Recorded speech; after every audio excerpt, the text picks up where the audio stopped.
중세 기독교는 엄청난 권위를 가지고 인간 생활의 모든 것을 지배하고 우리의 정신세계를 지배했습니다.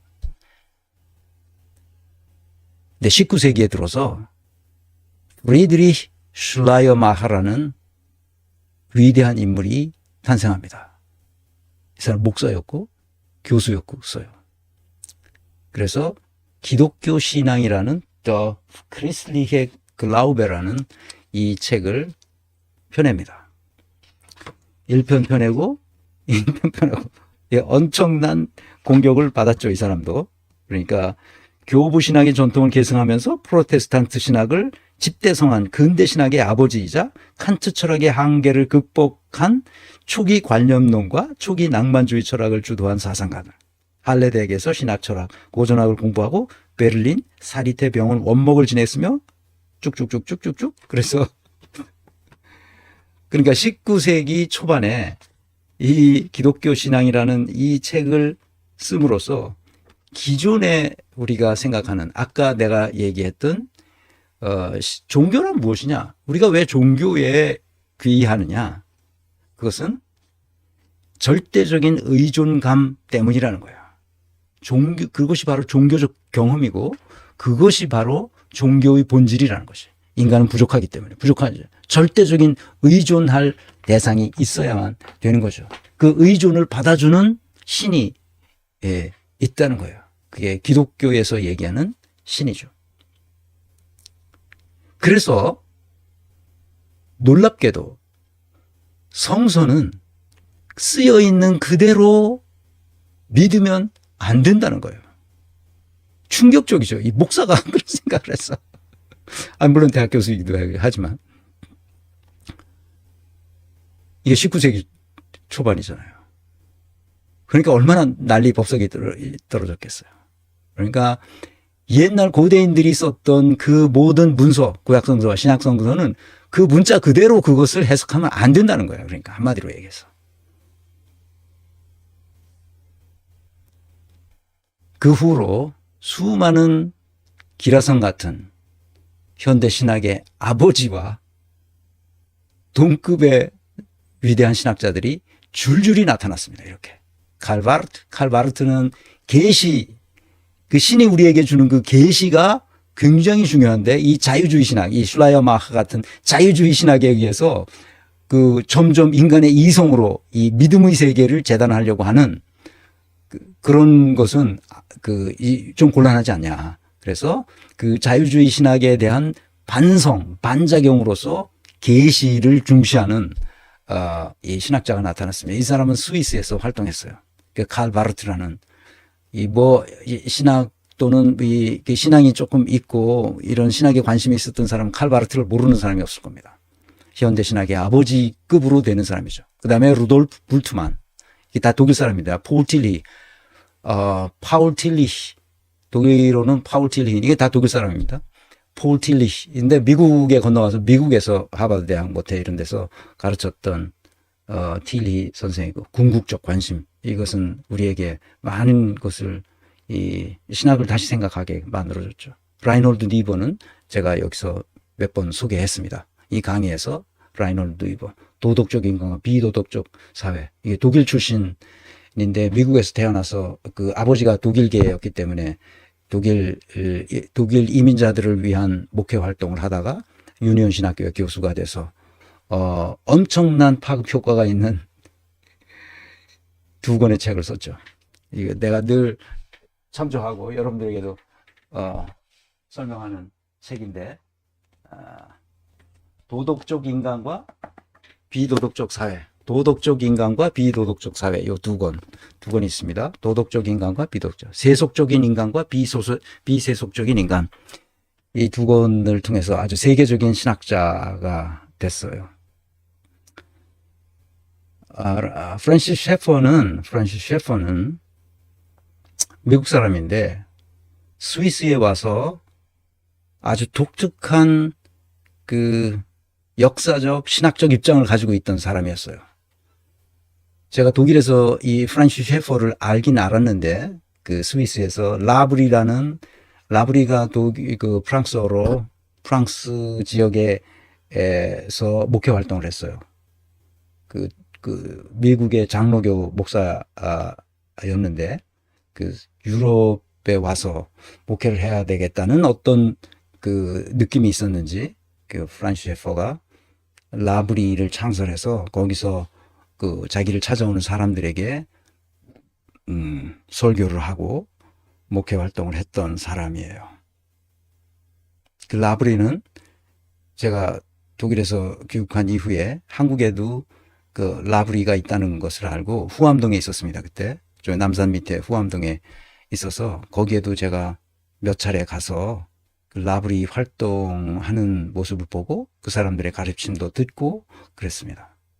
지금은 아마 강원도 어디에 가서 이렇게 공동체를 운영하는 모임으로 있는 것으로 알고 있습니다. 프란시스 셰퍼는 전집이 나와 있어요. 그래서 제가 각 권을 사서 그분의 역사 철학적인 신학의 전개 과정을 제가 쭉 보고 감동해서 야, 이런 분도 있구나. 그런데 나중에 전집이 나왔어요. 그래서 전집을 사서 여러분들이 소개했나 안 했나 모르겠는데.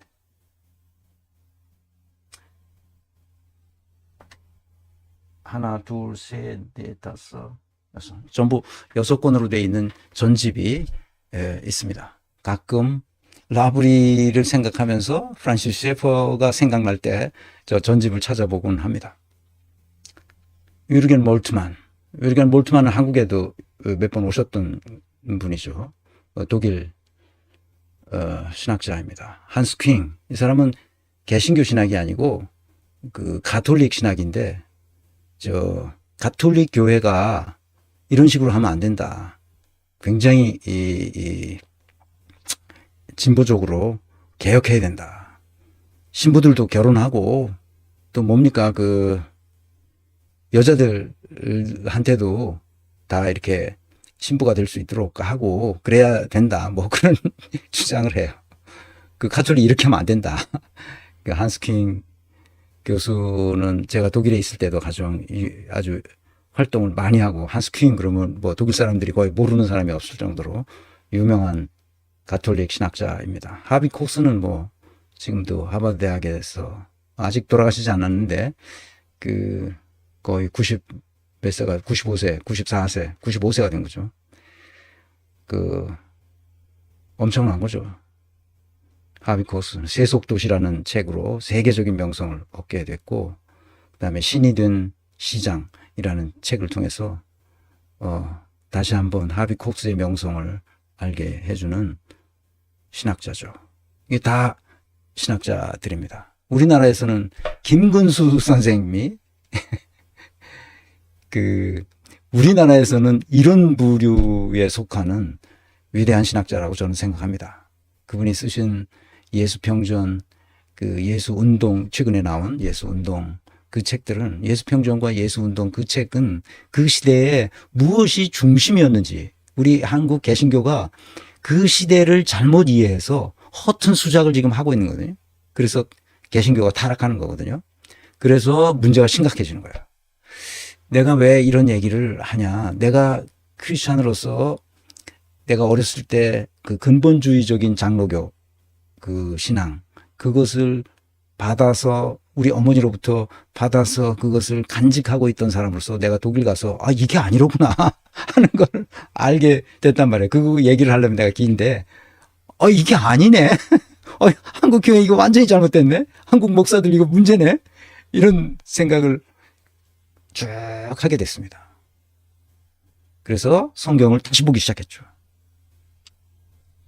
바쁜 계속 논문을 읽어야 되고 문헌을 읽어야 되는 사람이 성경은 예전부터 어려서부터 쭉 봐왔기 때문에 쉽게 보면 쉽죠. 뭐 계속 머릿속에 다 있으니까 쭉 보면서 완전히 다르게 해석해야 된다는 것을 알았어요. 지금 목사들이 가르치는 거는 다 잘못된 것이다. 그래서 한국 교회가 이렇게 썩었다는 것을 알게 된 거죠. 그래서 귀국한 이후에 내가 나갈 교회가 없었던 거예요. 다 썩은 걸로 보이기 시작하니까. 그런데 놀랍게 이 책이 나왔어요. 한국인이 쓴 최종균 카이스트 교수가 유전학자인데 유전자 집의 사회라는 이 책을 알릴레 북스에서 유시민이 이 최종균 교수와 대담하는 게 나와요. 거기 그 여자 변호사인데 이름이 뭐더라? 아, 조수진 변호사. 이 세 사람이서 대화하는 그게 있어요. 그래서 그거를 듣고 내가 그거를 쭉 들으면서 아, 이 책을 한번 사서 봐야 되겠다. 내가 유전자와 관련돼서도 내가 흥미진진하게 생각하는 사람이잖아요. 리차드 도킨스의 이기적 유전자, 그 다음에 그 뭡니까? 그 최재천 교수가 하는 그 진화론적인 관점, 그 다음에 또, 요하임 요하임, 마법? 요하임, 아, 여기 있다. 아, 그거 말고,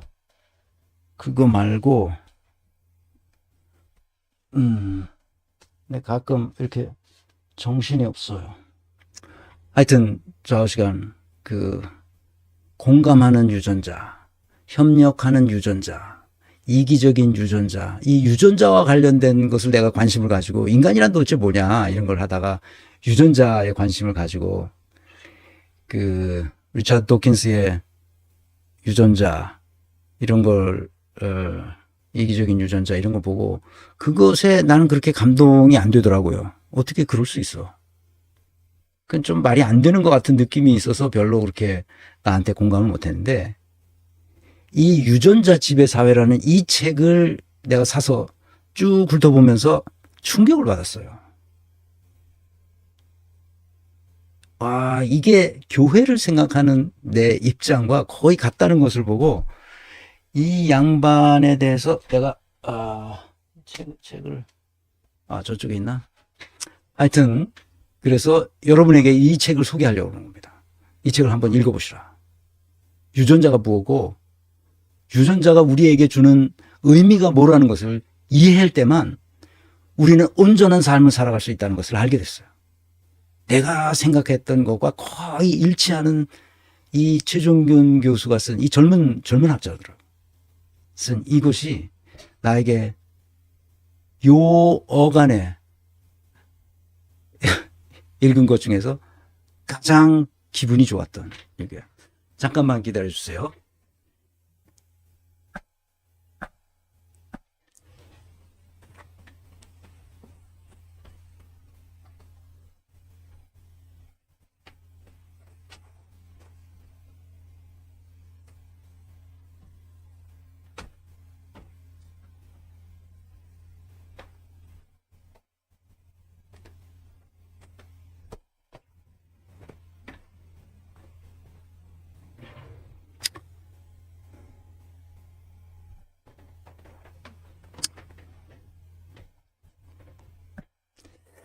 이 책인데 이 책을 여러분들에게 꼭 한번 읽어보시라고 나는 권하고 싶어요. 유전자 지배사회. 한국인이 이렇게 신학책을 쓸 수 있을까? 나는 이걸 신학책이라고 읽었어요.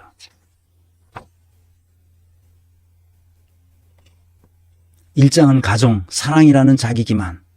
2장, 사회 편에서는 혐오로 가장된 두려움. 경제편에서 자본주의 세상의 번식 경쟁. 4장, 정치 편에서 자연스러운 보수, 부자연스러운 진보.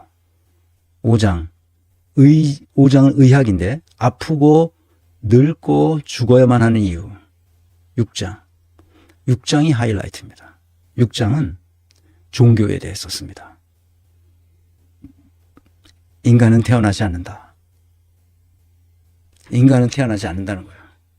인간이 태어나지 않으면 뭐 어떻게 됐다는 거야? 인간은 태어나는 게 아니라 인간은 창조되는 거예요. 놀라운 책입니다. 창조주 여호와 하나님의 것이 바로 우리 속에서 일어나는 거예요. 우리가 매일 뭔가를 창조하는 거예요. 그것이 유전학자가 얘기한 유전자의 핵심 포인트예요. 내가 이 앞에서 서양이 왜 지배하는가?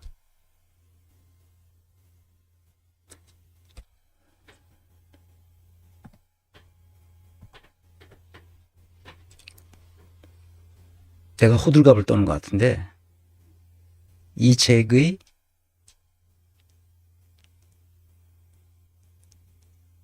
끄트머리에 이렇게 써 있습니다. 결국 성서가 우리에게 말하는 것은 무엇인가? 그렇다. 성서는 자연을 신으로 섬기던 인간들을 불러내 예수를 모범으로 삼아 스스로 신이 되라고 말한다. 이겁니다. 하지만 인간의 자연적 본능은 여전히 종교적인 신을 만들어 내거나 추종하려 한다. 어떤 이들은 이런 자들 가운데서 나는 신이다 라고 선언하며 그들을 지배한다. 자기가 교주인 거지. 지금 교주들 많잖아. 문선명에서부터 이만희까지. 이것들이야말로 신성모독이다. 자기가 신이라고 말하는 자들이 신성모독. 성서가 말하는 신성은 이와는 완전히 다른 것이다. 인간으로서 예수가 보여준 것과 같은 신성을 발휘하려면 자연에서 신성을 벗겨낼 뿐만 아니라 인간의 본성에서 자연성을 벗겨내고 그것에 저항해야 한다. 번식력과 혐오를 넘어서는 사랑, 차별과 배제가 아닌 포용과 연대, 착취와 탈취가 아닌 가치의 창조와 나눔을 추구해야 한다. 자연의 속박에 고통스러워하는 많은 이들을 해방시키고 우리의 후손에게 더 공정하고 진보된 세상을 물려주며 인류가 오래도록 생존하고 번성하도록 해야 한다. 또한 이러한 신성은 예수를 머리로 하는 몸, 즉 예수의 사상에 공명하는 공동체로서 비로소 발휘되는 것이지 교주와 같은 어느 한 명의 전지전능한 인간에게 발휘되는 것이 아니다. 이게 아주 얇은 책인데 238종의 제 마지막 장 제6장 여기에서 끝내고 이제 요약이 들어갑니다. 내가 가지고 있는 부모로부터 물려받은 유전자는 내 거예요? 누구 거예요? 유전자가 내 겁니까? 나는 유전자에 사실상 지배를 받고 있는 거죠. 자연스럽게.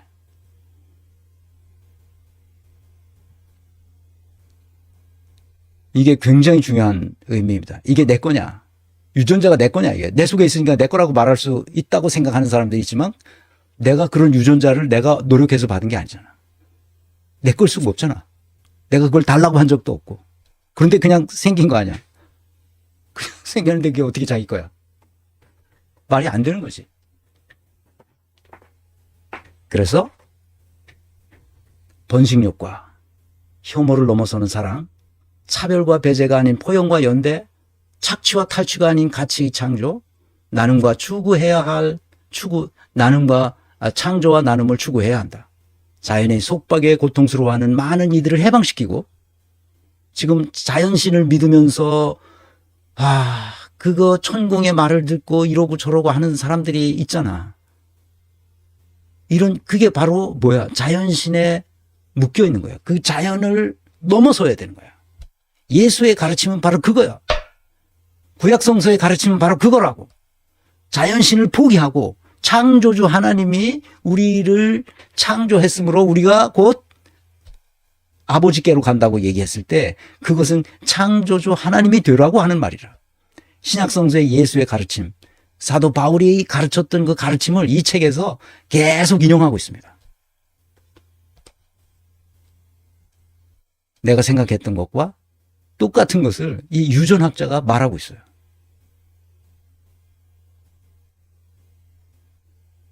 근데 그것은 칸트의 말과도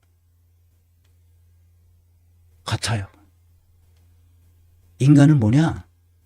인간의 이성은 자연적 본능을 능가하는 거예요. 자연신에 인간이 얽매여서 고통받도록 돼 있지 않아. 자연적 본능을, 이 DNA를 넘어서요. 자신의 모든 힘을 사용하는 규칙과 의도를 확장시키는 능력이고 그 기획력은 한계를 모른다. 최종균 교수가 말하고 싶은 게 칸트가 말하고 싶었던 것과 똑같은 거예요. 자기 초월을 해야 되고 자기 입법을 해서 우리 도덕적 삶을 우리가 실현해야 된다는 거죠. 그러나 그러한 그것은 뭐예요? 이성이죠.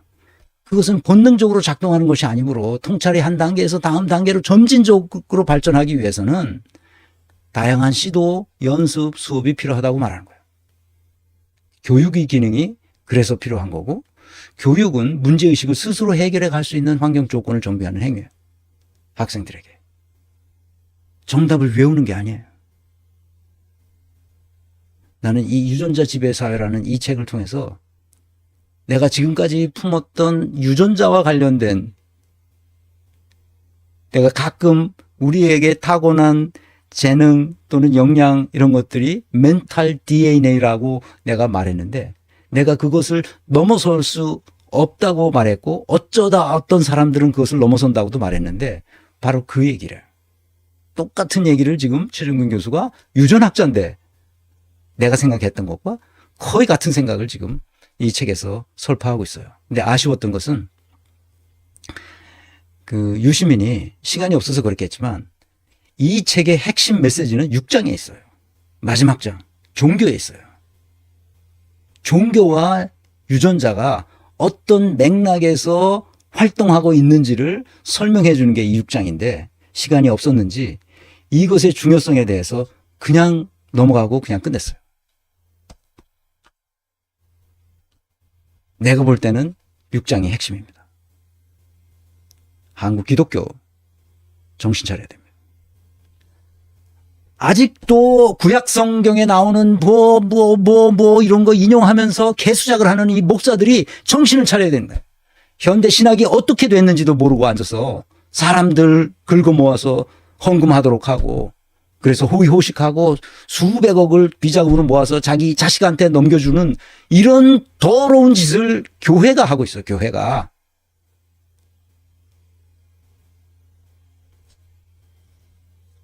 멋들어한 교회를 지어놓고 돈 있는 애들 모여들어서 사교클럽처럼 하는, 성경의 말씀을 읽고 사교클럽을 하는 이런 짓들을 하는 교회가, 이게 교회냐고. 이게 예수와 무슨 상관이 있어. 예수는 어떻게 알았어? 그 사회에서 소외된 사람들, 거지와 병든 자와 나그네와 과부와 이런 사람들을 위해서 우리가 해야 할 일이 뭐라는 것을 분명하게 알려줬음에도 교회는 오늘날 무슨 짓을 하고 있어요. 이 최종근 교수가 어려서부터 아마 교회를 다녔던 사람이 뭐예요. 자기가 유전자를 공부하고, 유전학자로서 공부하고 나서 이 유전자의 활동이 어떻게 자연 세계에서 일어나는 것이지만 우리는 인간이 그것을 넘어설 수 있어야 된다. 그것에 속박되지 않고